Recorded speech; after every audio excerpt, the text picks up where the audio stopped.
Bien-aimés du Seigneur, le philosophe Jean-Jacques Rousseau avait constaté avec indignation que l'homme est né libre et partout il est dans les fers.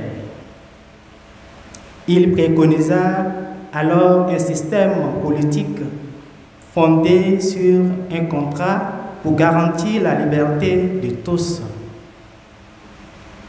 Mais la promulgation du contrat social n'a pas encore garanti la paix entre les peuples et la liberté véritable de l'homme. Les injustices se sont multipliées et les angoisses existentielles se sont accentuées. Même le contrat matrimonial est perçu comme une restriction de la liberté des époux. Aujourd'hui, dans l'évangile de Saint Jean, c'est le Christ qui nous propose la liberté la plus originale. Dans son dialogue avec les Juifs, il enseigne que demeurer dans sa parole est la marque des vrais disciples, la condition d'accès à la vérité sur Dieu et sur l'homme. Seule vérité capable de nous rendre libres. Vous connaîtrez la vérité et la vérité vous rendra libres.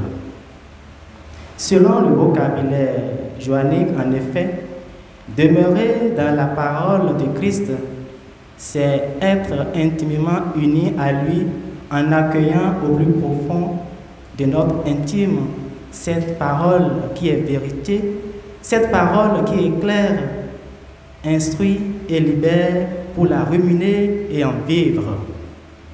Ne pas demeurer dans cette parole, c'est pécher. C'est refuser la lumière de la révélation. C'est méconnaître la vérité et refuser la liberté. Cet enseignement de Jésus a été mal perçu par ses contemporains.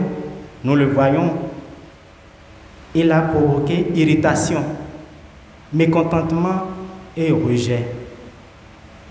Frères et sœurs, ce que Jésus demande à ceux qui veulent le suivre, ce n'est pas de vivre d'une foi du moment, fruit d'un enthousiasme superficiel, mais plutôt d'être ces vrais croyants dont la vie se conforme toujours à la parole de Dieu. C'est ceux-là, vivant d'une foi profonde, qui accèdent progressivement à la connaissance de la vérité, elle-même fruit de la maturation de la semence de la révélation divine dans l'âme. Cette connaissance n'est pas intellectuelle mais existentielle, expérientielle. En effet, la vraie liberté n'est pas la vérité n'est pas une idée abstraite, mais la personne de Jésus révélant par sa vie, sa parole, ses actes, ce qu'est Dieu et ce qu'est l'homme.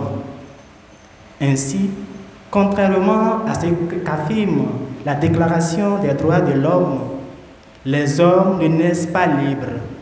La vraie liberté est un don de Dieu qu'il faut accueillir en écoutant la parole libératrice et en restant fidèle au Christ dans la foi. Elle ne se décrète pas. Plus l'homme s'ouvre à la parole de Dieu, plus il devient libre. La liberté est un devenir. Bien-aimés du Seigneur, l'accueil de la parole de vérité du Christ est école de liberté intérieure, source de conversion permanente. La fidélité à l'Évangile transforme autant nos actes que nos pensées et nous libère peu à peu. Sidrac, Misach et Abdenago ont été délivrés de la fournaise de Nabuchodonosor parce qu'ils ont mis leur confiance en la parole de Dieu et le louaient de tout leur être.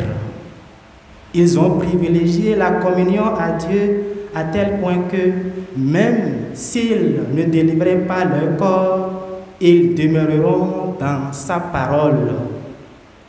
Que la parole de Dieu en nos cœurs nous délivre de tout mal et nous fasse grandir dans la connaissance de Dieu, source de la libération véritable, maintenant et toujours. Amen.